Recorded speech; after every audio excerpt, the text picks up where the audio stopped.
जब बहू ने खा ली हंसने वाली दवा। किशनगढ़ गांव में कीर्ति अपने बेटे दिवाकर और बहू अंशु के साथ रहा करती थी। तीनों बहुत ही हंसी खुशी अपना जीवन व्यतीत कर रहे होते हैं। अरे बहू, आज खाना मैं बना देती हूँ। नहीं माँ जी, आप क्यों तकलीफ कर रही हैं? आप आराम कीजिए, खाना मैं ही बनाऊंगी। कितनी अच्छी बहू मिली है मुझे, भगवान ऐसी बहू सबको दे। सब कुछ ठीक चल रहा होता है कि एक दिन गलती से अंशु हंसने वाली दवा खा लेती है। बस उस दिन से सब कुछ बदल जाता है। अरे बहू, मेरे घुटनों में बहुत दर्द हो रहा है, जरा बाम तो दे दे। अरे बाम लगा कर क्या करोगी माँ जी? मैं पाँव दबा देती हूँ। अरे एक तो मुझे पाँव दर्द हो रहा है, ऊपर से तुम हंस रही हो। आई एम सॉरी माँ जी। अरे फिर से हंस रही है, जा तू मेरे कमरे से, मुझे तुझसे बात नहीं करनी। हे भगवान, ये क्या हो गया? अब माँ जी क्या सोचेगी? 2 दिन बाद कीर्ति घर में किटी पार्टी रखती है। उसकी सभी सहेलियां घर आने वाली होती हैं। अरे बहू, मेरी कुछ सहेलियां आज दोपहर को घर आने वाली है। आज कुछ खाने में अच्छा सा बनाना। सहेलियां? क्यों? मेरी सहेलियां नहीं हो सकती क्या? तुम फिर से हंस रही हो? नहीं माँ जी, मैं हंस नहीं रही हूँ। अरे फिर से हंस रही हो और बोल रही हो कि हंस नहीं रही। नहीं माँ जी, मैं तो तुम जाओ मेरे सामने से और किचन का काम कर लो, जाओ। दोपहर को कीर्ति की सभी दोस्त खाने पर आ जाती हैं।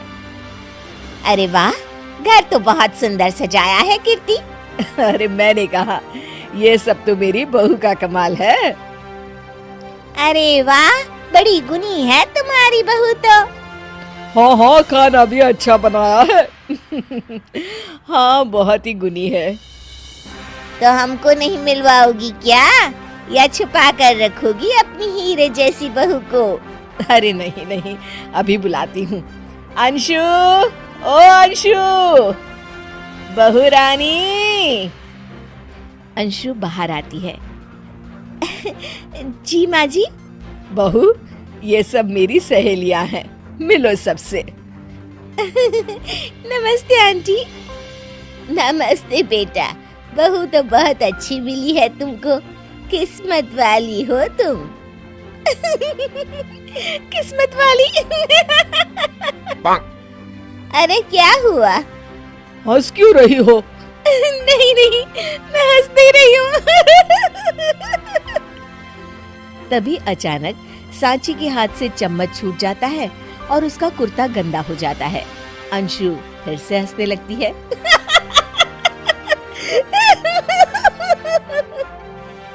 इधर सब सहेलियां गुस्सा होकर चली जाती हैं। कीर्ति भी नाराज होकर अपने कमरे में चली जाती है। हे भगवान, ये मैंने क्या कर डाला? इस तरह से तो माँ जी और उनकी सहेलियां नाराज हो गई। अगले दिन, बहू, ओ बहू, किधर हो? जी माँ जी। जल्दी से मेरे साथ चलो, पड़ोस वाले शर्मा जी की हार्ट अटैक से मौत हो गई है, उनके घर बैठक के लिए जाना है। अंशु तैयार होकर आ जाती है। थोड़ी देर में दोनों शर्मा जी के घर पहुंच जाती है। वहां पर सब रो रहे होते हैं। कीर्ति शर्मा जी की बीवी के पास बैठकर उन्हें सांत्वना देने लगती है। बड़े अच्छे इंसान थे मेरे पति। अच्छा। तुम हंस क्यों रही हो? वो अच्छे थे। हाँ हाँ, बहुत अच्छे थे अंकल। अरे अंशु, हंस मत। माँ जी, मैं हंस नहीं रही। मैं तो आंटी जी को बस दिलासा दे रही थी। सब औरतें अंशु की इस हरकत से हैरान हो जाती हैं।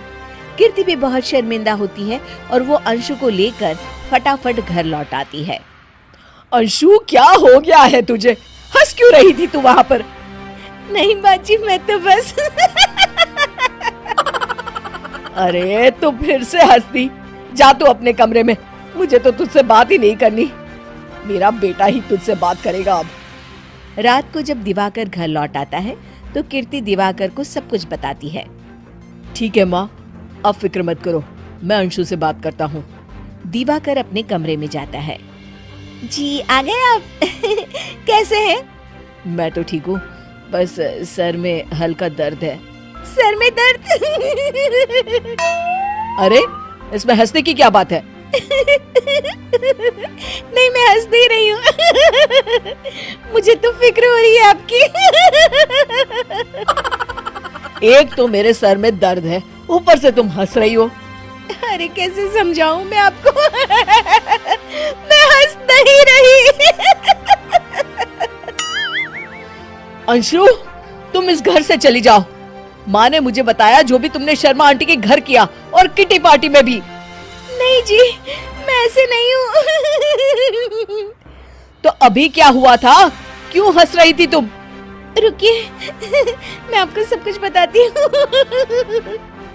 बताती हूँ आपको सब कुछ। अंशु डायरी में लिखकर दिवाकर को पढ़ने देती है। कुछ दिनों पहले मैंने गलती से हंसने वाली दवा पी ली थी, जिसकी वजह से ये सब हो रहा है। इसका असर कुछ दिन और रहेगा। अरे तो तुमने ये सब पहले क्यों नहीं बताया अंशु?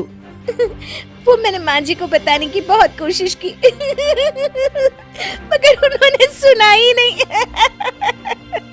अरे ठीक है, मगर वादा करो जब तक दवाई का असर ठीक नहीं हो जाता तुम घर से बाहर नहीं जाओगी। नहीं जाऊंगी। और हंसूंगी तो बिल्कुल नहीं। लो, तुम तो फिर से हंस दी।